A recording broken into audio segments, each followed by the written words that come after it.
This podcast is part of the C-Suite Radio Network, turning the volume up on business. Welcome to the Business Power Hour, hosted by Deb Creer. Join us as Deb talks with her guests, experts in their fields, as they share real-life stories and techniques to power up your business. Good morning, good morning. I am Deb Creer, and I am passionate about giving professionals the tools that they need to make themselves and their businesses as successful as possible. We're going to have a great conversation today. We're going to talk financial planning. Okay, nobody tune out. This is something that we absolutely have to talk about. And probably one of the things that we almost always put off, death, taxes, and financial planning, right? We don't want to talk about that. It's, don't want to deal with those things. And so please join me in welcoming my guest who's going to make this very fascinating for us today, Jaclyn Kennedy. So welcome, John. Hey, Deb, how are you? Fantabulous. Having a great day here in Atlanta. We're actually getting rain.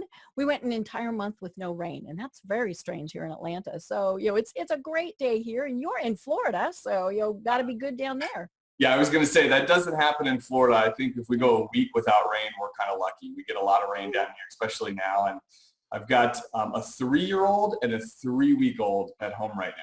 Oh my gosh, 3 weeks. Your background noise. Then. Well, congratulations, especially on the newborn. How much fun is that? It's a lot of fun. We're running on a lot of caffeine. I feel like a Dunkin' Donuts commercial right now, but we're having a blast with it. It's very fun. And you do realize that's like the next 20 years. Yeah, I keep asking some of my friends who have older kids, like, hey, when does this change? Do we ever get to sleep through the night again? And people have said no. So. No, especially not while they live at home. And I say that as a non-parent, of course, right. Because you're always wondering what's going on with them. And but of course, that's one of the beauties of life, and so much fun. So yay, congratulations. Congratulations. Thank you. Well, let me tell people a little bit about you, and then we'll really jump into talking about this. So aside from having a famous name and being married to Jaclyn Kennedy, yes, they really are John and Jackie Kennedy, John is the co-founder of CandorPath Financial and a certified financial planner with a focus on working with business owners, helping them scale their business like it's 2019. Long gone are the days of focusing on just old school techniques to build wealth. John believes that as a business owner, your mindset is on growing your company, and he understands that for most, that means investing every bit of your cash flow back into the business. And I'm guessing that that's probably not what we want to be doing. So again, John, welcome. Thank you. Excited to be here. We really are going to have so much fun, but take us a step or two back and tell us how you got to where you are today and how you decided to start this business. Yeah, I'd be happy to. So I've been serving as a financial advocate for probably the last 10 years or so. My business partner's been in the industry for almost 20 years now. Mm-hmm.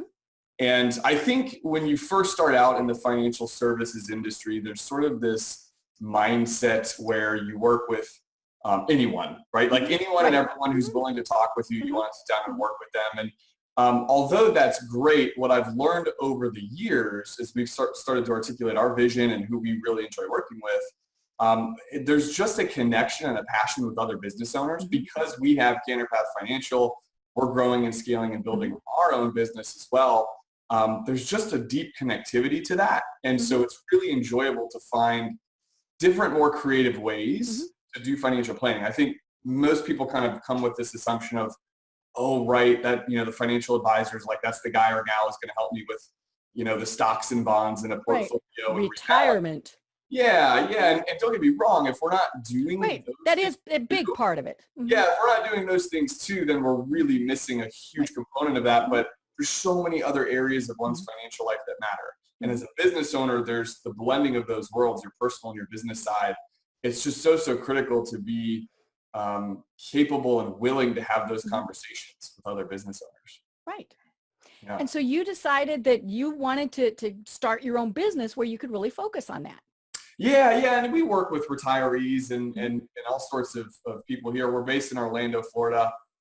But with the beauty of technology, I mean, we have no geographical boundaries. We have clients all over the country.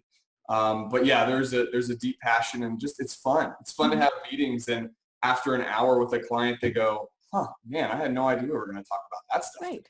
Mm-hmm. Yeah, so it's cool. Well, and I mentioned in the intro, and I was only kind of being facetious, that we don't want to talk about financial planning, for whatever reason. One of the big things they say causes strife in a marriage is talking about money. I'm assuming that's the same thing holds true, especially if you have business partners. Yeah. You really don't want to deal with things like that.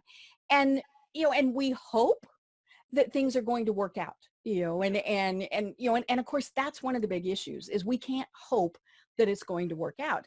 And I always tell people, when we've talked about starting a business on the program, I've always said, one of the things that you absolutely have to have when you're starting out, you have to have a good attorney, make sure you're going down the right path, getting, everything done.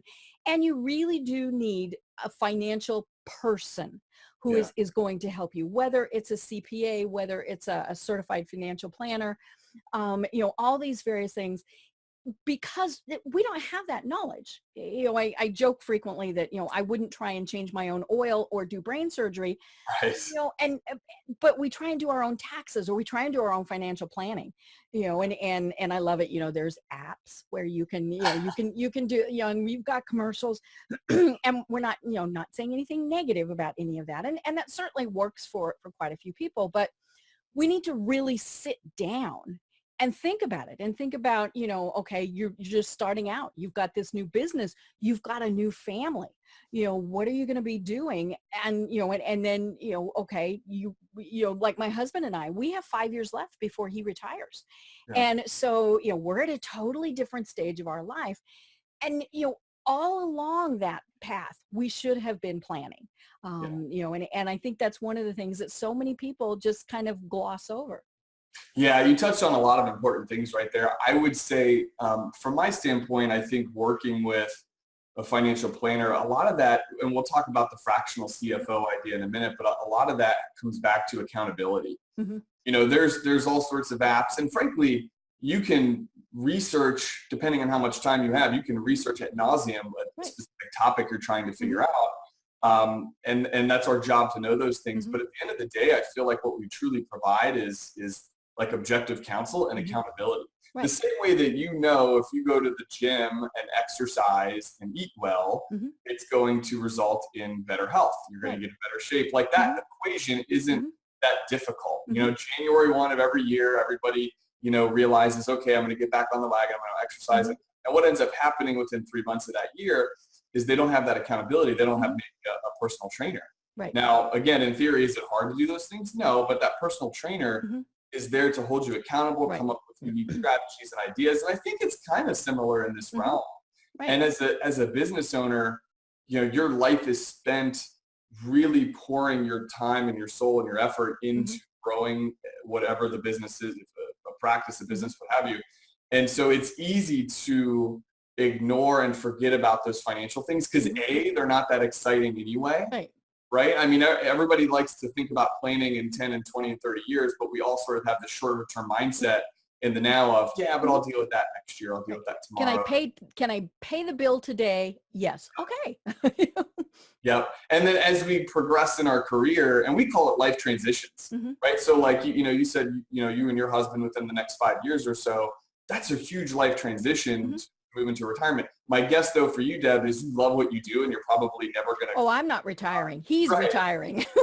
Right. Exactly. And so I think for a lot of people starting a business or different segments of where their business is, if they're talking about succession planning, those are just really tremendous transitions within their life and their business, and they deserve conversation. They deserve a third party counsel. Right. And it really is that we just don't have that knowledge, and whether it's, you're thinking about a 401k or, how are you going to pay your business bills through the end of the year? For one thing, as a business person, we're busy doing whatever it is that we do, building that widget, training that, doing that training program, whatever it is.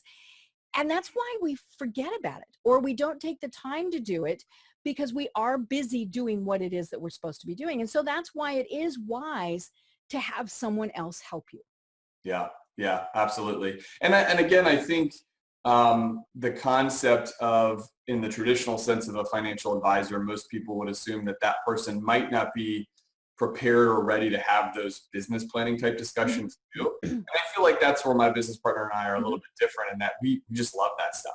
Right. I mean, it's so exciting to me. A really fun scenario is someone who has, maybe it's a revenue based, succession plan, meaning, if it's insurance or tax practice or whatever, you typically sell that practice in part of your succession plan in the realm of a 2 times multiple or a 4 times multiple of revenue, that type of thing. And so if we can come up with legitimate and creative strategies to increase that revenue by even 0.5% or 1%, geez, I mean, if it's a $5 million revenue business, that's $50,000 in that year if it's at 1%. So there's a lot of fun things that we can do to move the needle that I think are really, they're sometimes missed. So, Right. Yeah. Well, and I think that's because anymore there are so many options. Yeah. And even if somebody absolutely loves doing something like this, they're probably still not going to find all those options. Well, obviously we're not going to give any specific financial information. There we know the disclaimer part, but there are things where people, they just they just don't know that things exist, and then there are things that are changing all of the time. I mean, Bitcoin. I'm like, I'm sorry, why would I want to invest in Bitcoin? Now I know other people who are they've based a lot of their financial planning on Bitcoins. Right. And maybe it's because I'm a little bit more, shall we say, mature. and then I think, no, or people will ask me, because I do social media, well, you've bought Facebook stock, right? No, that's just not part of my financial planning. Might be somebody else's, but, and I was definitely more of a risk taker in my investments when I was younger. And then I got married and my husband said, no, because he is one of those really practical people. And he said, no. And I was like, but that made lots of money. He said, no. Right. And so, but yeah, I mean, there's just so many options out there. And so that's where it really does, it's just essential that we work with someone like you who knows most, not all, you're not that good, but, knows a great deal about the various options that are out there. Yeah, I think it's about time and leverage. I mean, if you're running a business, you're really trying to build something of significance, right? Like for your employees, for your family, for yourself, for your community, or what have you. And so you're pouring all of your time and effort when you're working on the business to grow that. The financial end, again, I don't think there's anything that you couldn't, and I mean, I say this as a financial planner, like there's nothing you couldn't Google. If there was a very specific task that you were trying to figure out and find out, that you couldn't Google, but that might take you 20 collective hours, right? And oscillating between the pros and cons and should I do this and shouldn't I do this, where that might be accomplished in one direct conversation that we can have. So I think that's probably the biggest element, is if you really want to leverage your time to focus on working on what you're good at doing. And for many people, finances isn't that thing, and that's not a bad thing. I mean, I think here, at least in the States, it's like, where do they even give financial training? I mean, I took a course when I was in college of personal finance, and that was the hook for me.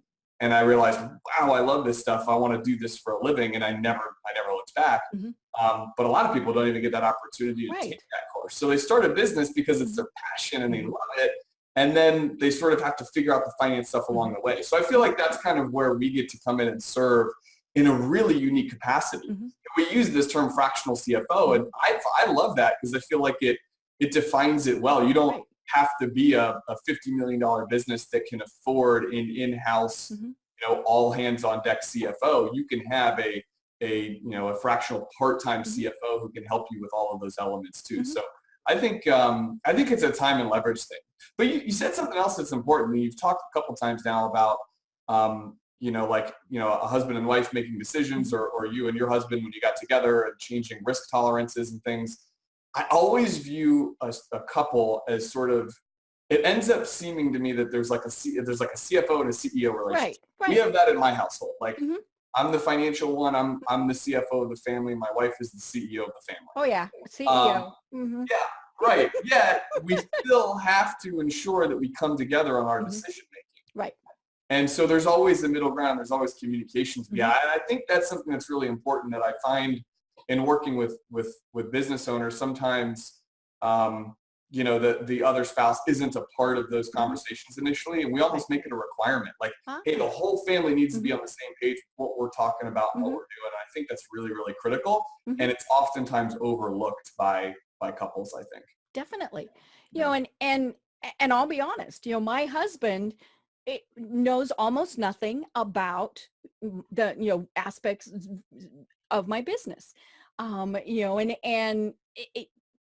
it is one of those things that we don't talk about.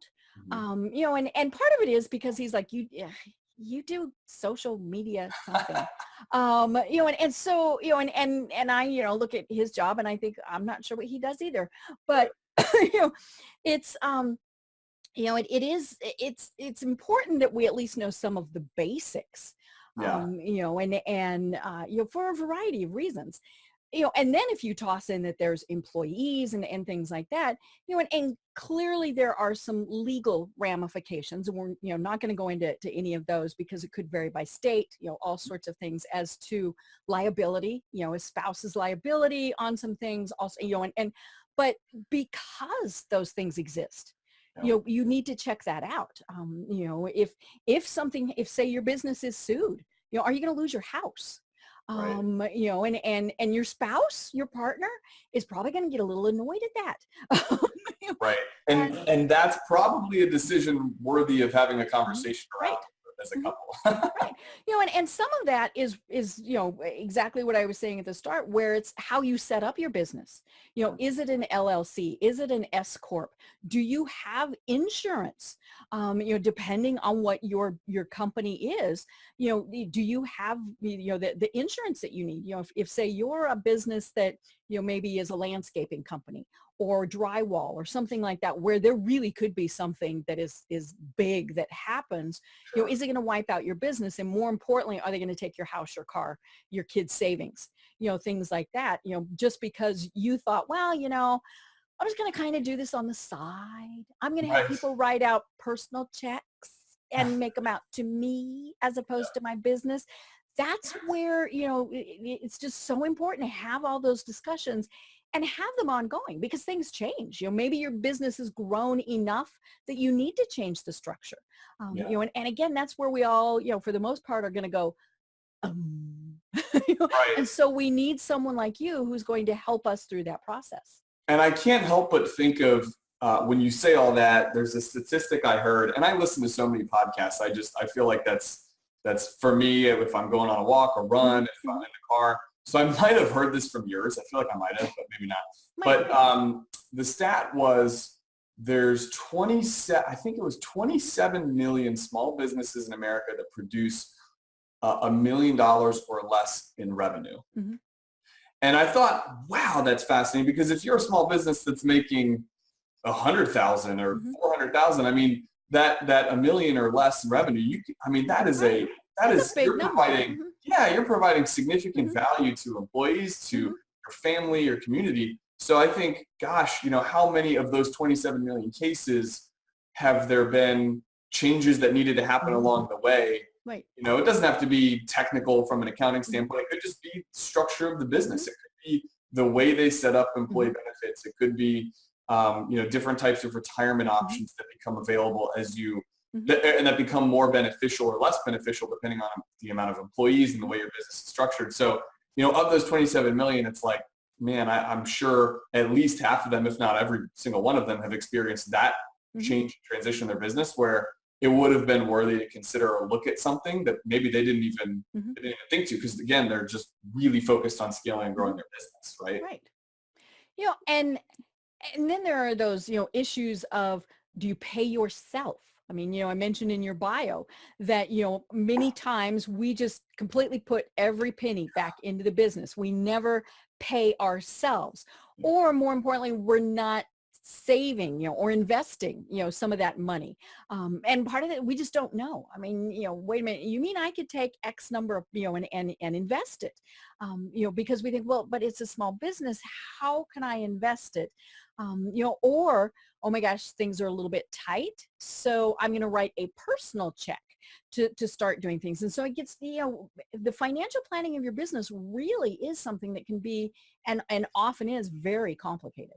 Yeah, one of my favorite conversations to have on that topic is about business cash flow and how and when to move things over to the personal side. So kind of like the, how do you pay yourself? What should that number be? Because I think for most people, especially when they start off, there's just this blending of your personal and business world and life. Right. And it's like, okay, what credit card and where am I today? Okay, I'm going to buy, the computer and, and you don't even keep track as to, which credit card you used. Yeah. I get more cash back or more points, percentage points by buying these purchases in this quarter. So I'm going to use this card now. And then I'm going to switch to, the, XYZ card later. I think that, it creates a lot of confusion. And then as the business matures, even more of a reason to continue to have that separation of church and state of like, okay, this is the business side, where money flows from a cash flow perspective to the personal side. That's one of my favorite conversations. I mean, we probably do that in a series of like 2 or 3 meetings, an hour each.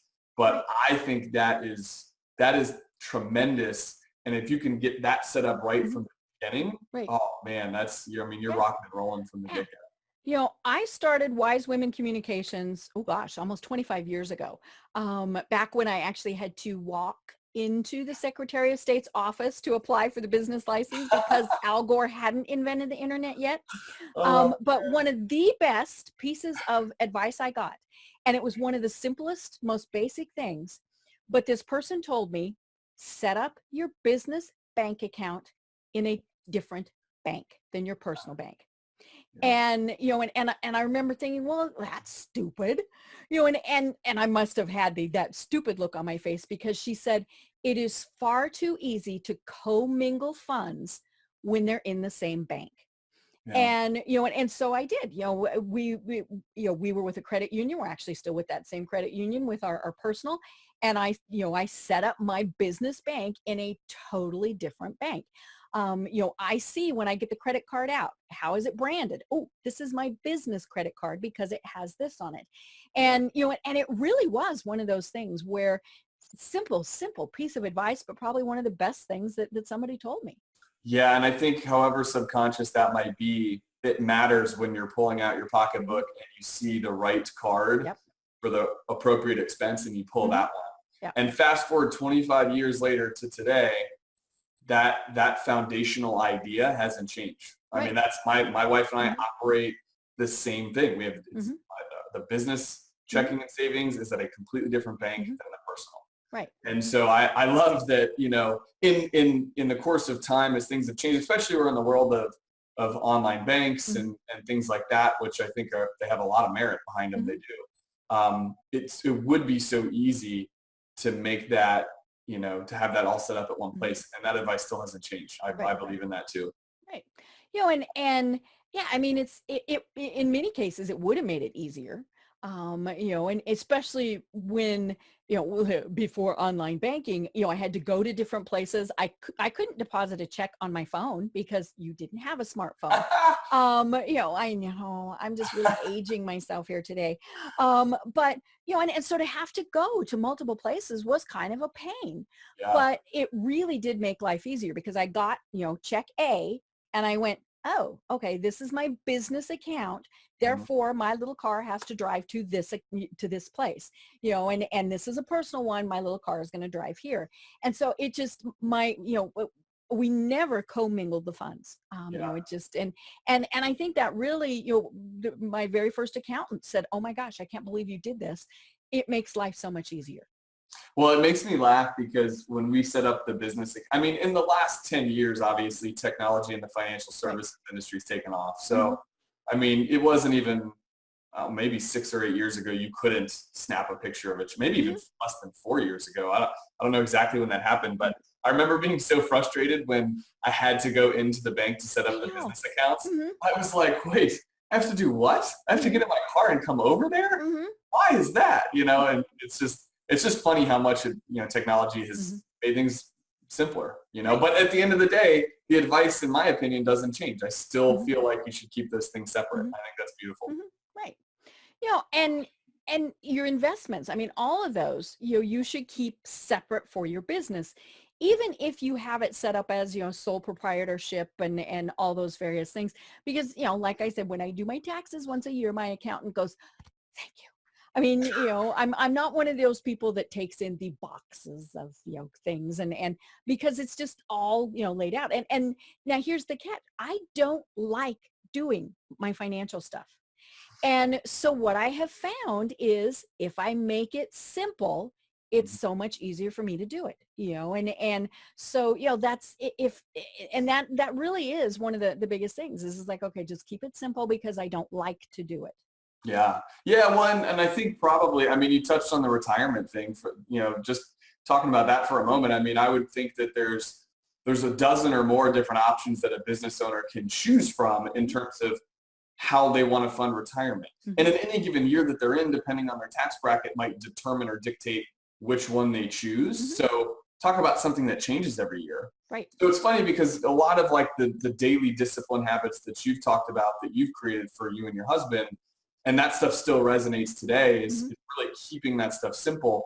But then the strategy of like, okay, well then where does the money go and how do we know when we need to change things? That stuff is complex. And what I think is so cool about it, especially in this situation, I imagine, that you believe in the concept of outsourcing that too, of having that third-party counsel to say, hey, if we've got, if you think about it truly, like nearly every decision you make has a financial implication. Definitely for your business, but also in your personal life. I mean, from, something as small as when you're shopping at the grocery store and what type of meat you're going to buy. Are you spending $10 or $9? Yeah, exactly. I mean, almost every decision you have has a financial implication behind it. And so we believe that we should be talking about all of it, big or small. So I think it's, that stuff, it allows you to keep those, in your case, allows you to keep those, like those simple strategies in place because you have someone that you can leverage for the complex stuff too. Right. Yeah. Well, let's talk about the small business owner, the entrepreneur who doesn't have a lot of money, really in many cases is just going, let's make it through this month. Let's make it through this month. Let's make it through this month. And, but, they should also be planning. And, I'm just really going to pay attention to this. But it is something where, as I said, we don't think about it because we're so consumed with making sure we get through the month. Maybe we've planned for a year. There might be a 5-year plan in place. Yeah. Talk about how you work with those type of businesses to make sure that they're an ongoing entity. Well, so we live in this thing called the gig economy, right? I love using that term because it's. And I have no clue what it means. Old person here. What is a gig economy? It really just, it's like this. I think it's this catch-all term to describe that. There's so many different ways to be an independent contractor, a freelancer for different work. And I mean, you look at us as an example of different areas that we employ personal virtual assistants and things like that.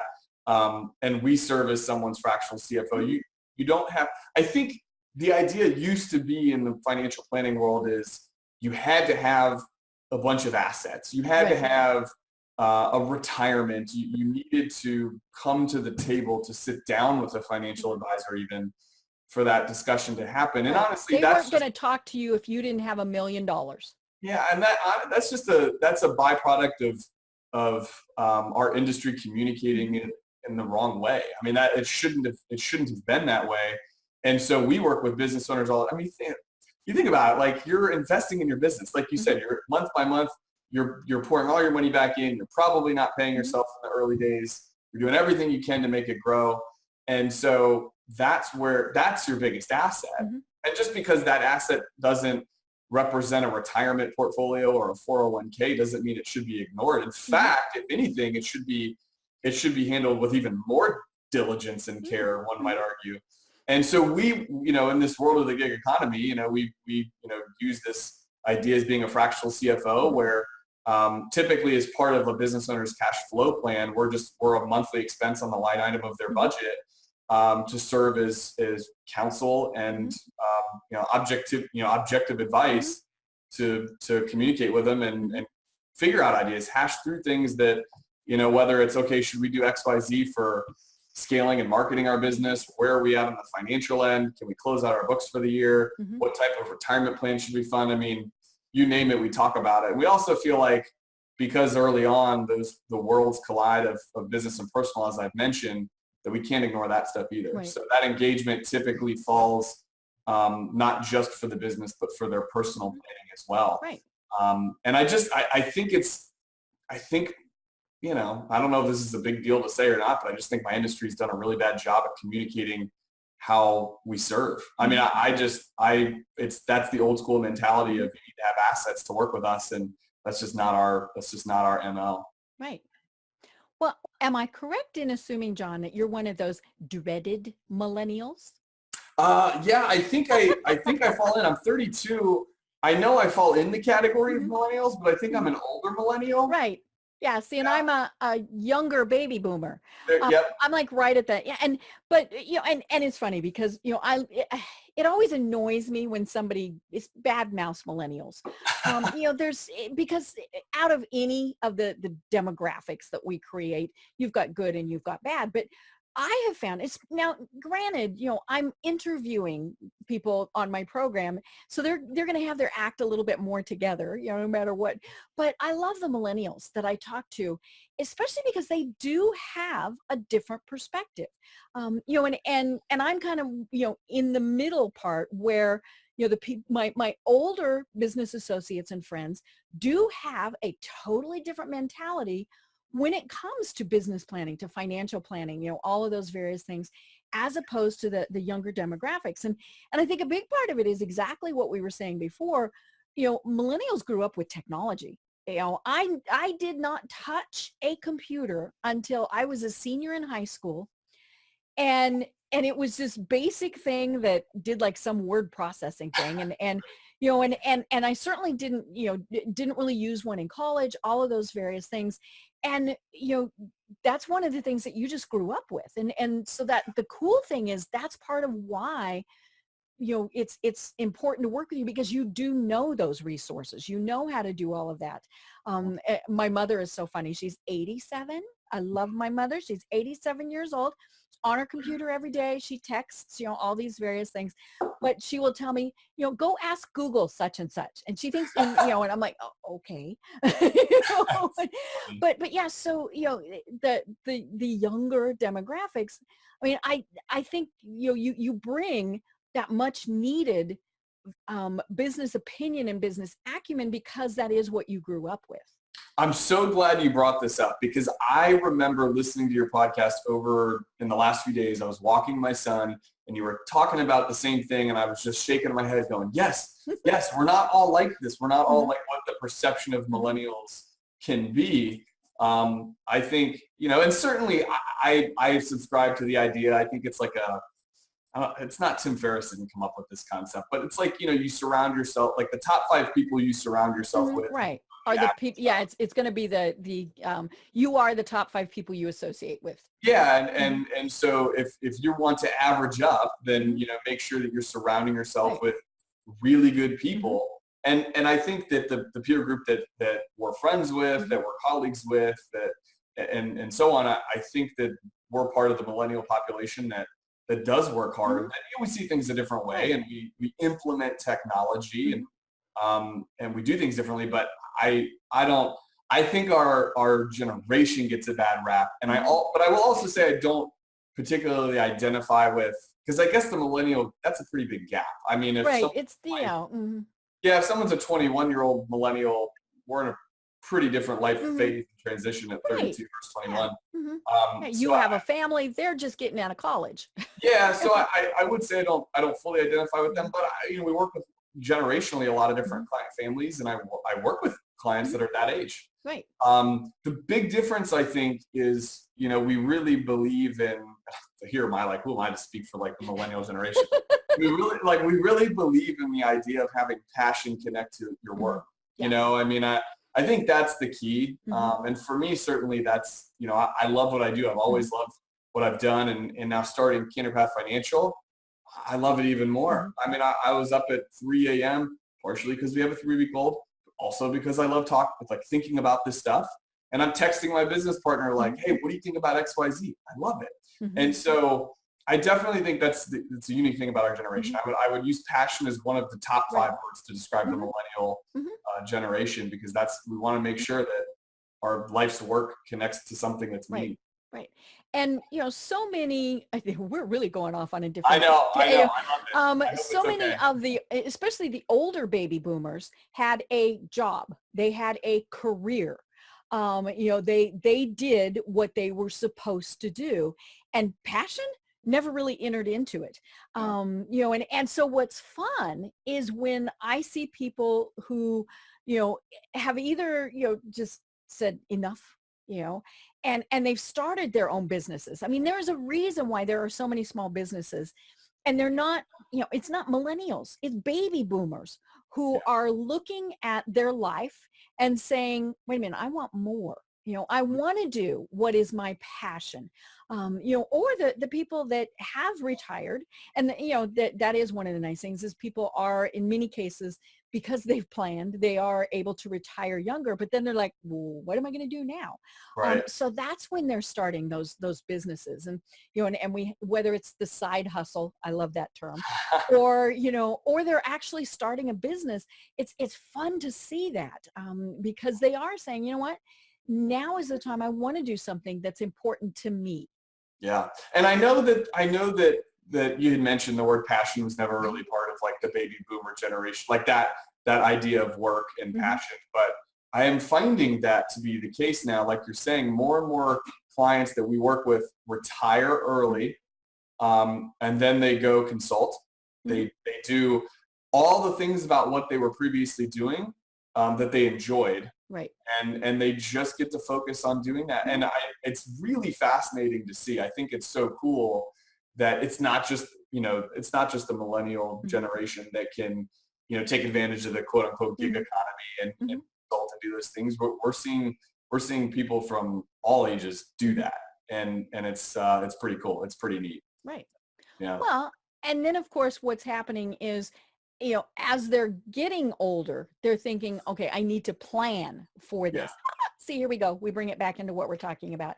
And so they have to have done financial planning in order to make sure that when they do retire, they can do whatever it is. They can travel, they can buy the tiny house in the woods. I always love it on Facebook when, somebody posts a picture of like this cabin off in the middle of nowhere where it's absolutely gorgeous, and they say, if you could live here for a year, would you give up the internet? Right. Or all of those various things, and I think that is one of the things people are thinking about is, okay, we are going to retire. The older demographics, they definitely worked. They had to work into their 70s, into their 80s. They worked until they died. And now, the generations are thinking, we will retire at some point, or we'll go to part-time or consult or things like that.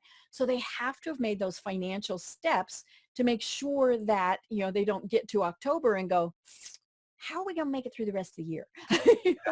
Yeah. Well, and you know what? I think anyone who's really like 32, 33 and older really felt what the Great Recession did for the economy, for our family. We really felt that. So if you were, let's say, in your 50s at that point, and you're now talking about succession planning and retiring, that's like investor trauma. 2008 was a big deal. Right. Statistically, when you looked at your 401k and it went, wow.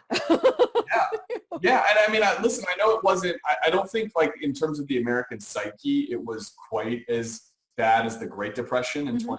Right. But statistically speaking, this recession in 2008 was statistically worse. And so, the analogy of like, if you get on an airplane that goes through turbulence that you think is going to crash and then doesn't, you're never going to get on an airplane the same way. Right. And I feel like this is the same way, kind of, in terms of investing and planning and doing those things, that might have prolonged someone's retirement, that they might have continued to work as a result of 2008. And so proper succession planning for a business owner who felt 2008 and doesn't want to ever feel that again, it's a really big deal. Or someone who's retiring and wants to have their second act and now wants to go and consult. I mean, it has some psychological effect, and that stuff's worth talking through too, because it all goes back into what is that strategy? What should we be doing? Are we funded enough? How do we want to live in retirement? All those things go back to that. And we all felt 2008. I mean, that was, depending on what cycle you were in your life, it was traumatic. Right. Yeah. Well, and I think with a lot of people, it really did make them realize, okay, we have to be diversified. Yeah.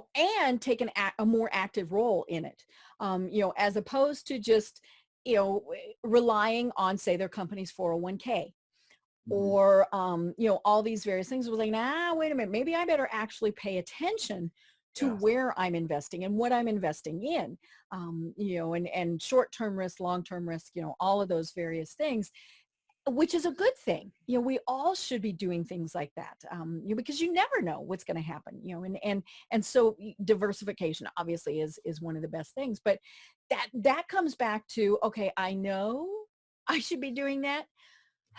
I didn't even know where to start. Right. And so that's where, people just absolutely have to work with financial planners. I think business owners for sure, though, in 2008, if they were a business owner then and they've continued to if their business changed or they maintained that same business and started growing it back up, what probably happened, and I've seen this firsthand with clients we work with, they didn't actually have a fully funded 401k, or however we define that, or putting money in their Roth IRA or IRAs. What they were really doing was they were going all in on their business, which was great until the music stopped and their business was in the tourism industry or in industries that got really hit hard in the recession.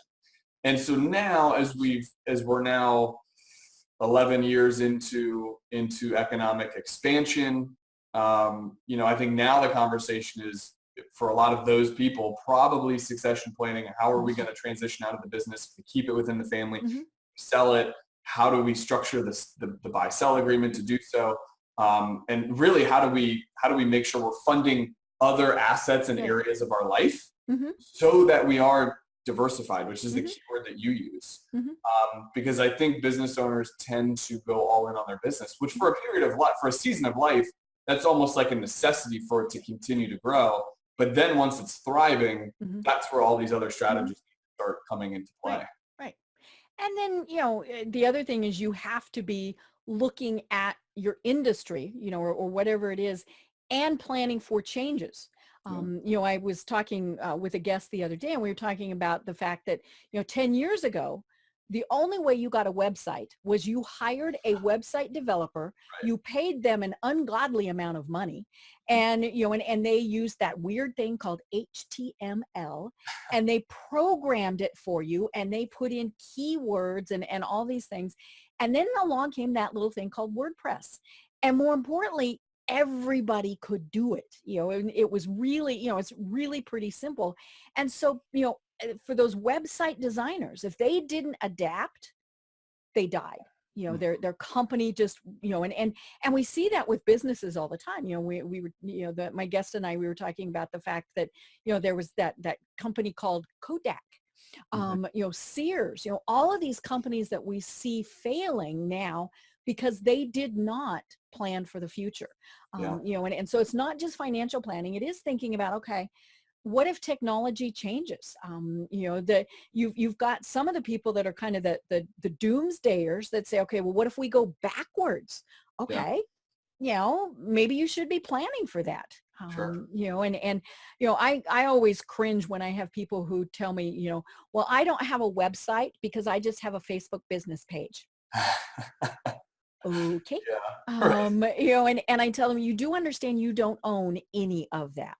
Right. And you could go to log in tomorrow and Facebook could be gone. Facebook could change. Facebook could say it's going to cost you $10,000 to access your page.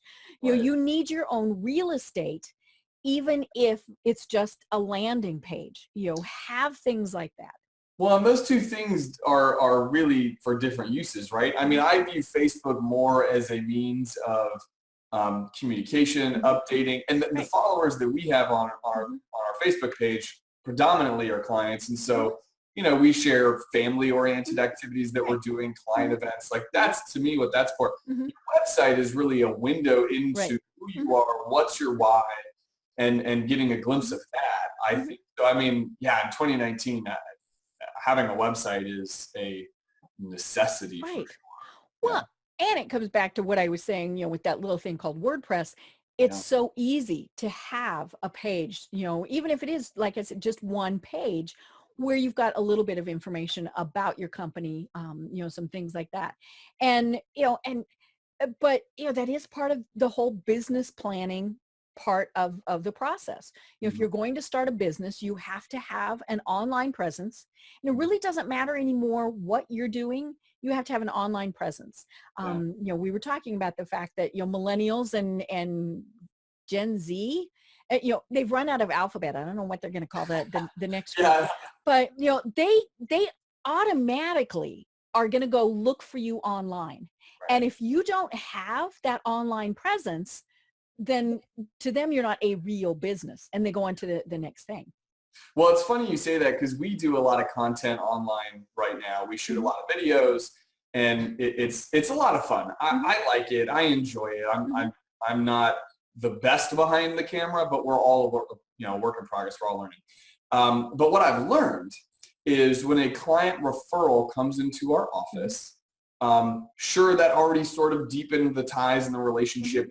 Maybe it was a sibling of the current client we work with, or a family member, or a friend. Somebody who listens to this program. Yeah, right, exactly. And so that deepens the connection already. But then we were having these initial meetings with people, and for maybe 3 to 5 months, I could not figure out why they felt so, there was just a better connectivity in that meeting to me. And I thought, that's so weird. Like, why did they think they know me? And then as I started probing, I realized, they're watching the videos. And so, because they would say, oh yeah, I saw that video that you did on different types of retirement plans, or I saw that video that you did on usefulness versus productiveness or something. And I thought, wow, that's really powerful that they come in, in the video, they already saw the office behind me. They know the environment that they're entering. Then they heard me speak, they understand my communication style. That really matters. And it's not, we didn't intentionally do video because we thought that directly it would result in more clients. That wasn't the objective. It was just a means of communicating with clients, sharing good content. And so it's fascinating how powerful it is. It's really kind of neat. Well, yeah, we've only been doing video for this program since April. Yeah. And it came about in kind of one of those roundabout ways. I had another financial person who was a guest on the program. And he was telling me that he has a YouTube channel, and he does very short, quick little tips, and has hundreds of thousands of followers. Wow. And with some of his videos, he gets sometimes, 20,000 people who watch that video. And I thought, a financial video that gets 20,000 people to watch it. Now he was a very entertaining man, and so that was part of it was, his videos were fun. They were short, all of those various things. But then I thought, well, okay, if he can do it, I should be able to do it too. And so that was kind of where that started. Plus, as you and I were talking before the program, it's fun because now I see my guests. We're having that face-to-face conversation, and so that's why, as a business owner, it's great if you can have video. You can do Facebook Live, all of those various things. Of course, the other cool thing is I can meet with clients around the world and have these face-to-face conversations, for free. I mean, that's amazing. I remember, it's so funny. Every once in a while I see these things on Facebook where, they're talking about a corded landline, one of these things. And, the fact that we only would call people after 8 o'clock on weekends because you got the cheaper rate. And I remember that. Yes, there I am aging myself again. But, and now we can talk to people around the world on video for free. Now I have the paid version of Zoom just because I do longer type of recordings. But for most people, they can use Skype, they can use Zoom, they can use whatever. And meet with clients, meet with potential clients, business partners, whatever, around the world for free. Yeah. I mean, I have a friend of mine that we do meetings like this that they live in Germany, and we do planning sessions like this. I have clients who I have never actually met face-to-face and shaken their hand. Right. But because of technology, because of me being able to screen share and talk through ideas and get to know them, like the way that we're communicating right now, we can do just as good of a job virtually as we could do face-to-face. Right. And so I think it's fascinating. I think it's a great time to be alive that we can work this way and not have geographical boundaries. Right. Now for us, we're very tech advanced, so we love implementing all that stuff to do that. I would say for many people, that's got to be something worth implementing, even if it's like, Zoom videos and Zoom calls like this. It's huge. It's really, really, it's fun. Because otherwise, if it was just a phone call and I only worked with someone that way, you don't even get to see their body language, how they're communicating. There's just so many cues that you can pick up on working with someone. Well, and especially in your line of business, Sure. Emailing somebody about financial planning, that's pretty tricky. If I can see you, so, like earlier when I mentioned the word Bitcoin and you made a face, Right. so things like that, you're right. That's what we pick up on. And so as a business owner, you think about that, can you be working this way? You still might need to follow up, obviously, in many cases with a written communication, especially if it's regarding money. I mean, and some things like that. But just to have these face-to-face type of communications, it really is, a great benefit for business owners. Well, and to even go one step further, and this is a little bit unique, but we have, I mentioned earlier in the program, like personal virtual assistants that we work with, and they do a lot of heavy lifting for us. They do a lot of great work helping with our marketing stuff, helping with client communications and what have you. And we've done like the training training videos, the onboarding videos. We've shot all of those with the program where I can screen share. They can see my face in a little bubble on the side, and I can screen share and walk them through a tutorial training video. So we've got a whole content library internally on our own drive where it's just training videos on marketing, on systems, on protocols. I mean, it's just, there's so many unique ways you can leverage technology today in scaling your business. I just think it's so incredible. Well, and of course, we're going to really wrap it back up here. It makes sense financially. Yeah. You mentioned, meeting like this as opposed to face-to-face, or I shouldn't say that, as opposed to in person. Even just, here in Atlanta, it takes me a half hour. They always say, plan on a half hour, wherever you're going. That's the close one. I could easily drive an hour and still be in Atlanta. Yeah. And so just that time, of me getting in the car, driving, going and meeting somebody, and then driving back. I mean, it's not a waste of time, but it's, in many cases, not a good use of time, Right. and I should be dedicating, so maybe I lost 3 hours of drive time. That's 3 hours that I wasn't making money. Right. And ultimately it comes back to, as we were saying, working with other people. Could I figure out how to do my own financial planning? Maybe. You mentioned, maybe it takes you 20 hours of Googling and you're still a little bit confused. Okay, that's 20 hours that I've lost. Yeah. And so it's better to, to pick up the phone, to pick up, start and launch your program, all those things, and say, hey, John, talk to me about X. Well, and I think because situationally we understand what's going on, and certainly if we've had 10 or 15 or 25 conversations with you, we know you in a more meaningful way than if you just had one or two. Mm-hmm. So I think that as the relationship grows, it gets even better and better as well, because we're able to quickly help work through an issue. You have choices A, B, C, D, and E. We're going to find the one that's most financially optimal for you and your business and your personal life. And so I would say that, because when you Google anything, you can find the opposing view always. Right. Like, so if you're Googling how to do a Roth IRA conversion or something crazy, you can find the exact opposing view of why you shouldn't do that. So you're always going to feel like, okay, well, which article do I listen to? Like, and what's reputable information. Right. That's the, Yeah, exactly. And if you're focusing your time on doing like the high leverage things for your organization and really scaling and growing, it's just so much more time efficient to work with someone who understands you, understands your business and your life, and can say, hey, Mr. and Mrs. So-and-so, for sure, this makes sense over that. Here's why. Let's have some dialogue around it and see if we feel differently, and we can talk about it. Right. So I think it's fun. And at the end of the day, you really want to make sure, obviously, you vet somebody, you ask the right questions. And we've got a good questionnaire to ask when you're interviewing financial advocates. So I could share that if you'd like. You want to make sure they've got their credentials and that type of thing. But at the end of the day, does it feel like a good fit? Like, does that personality match? Do you feel deep in your gut that, wow, they really, in that first hour that I had a conversation with them, they really seem like they know me. They really seem like they know their stuff.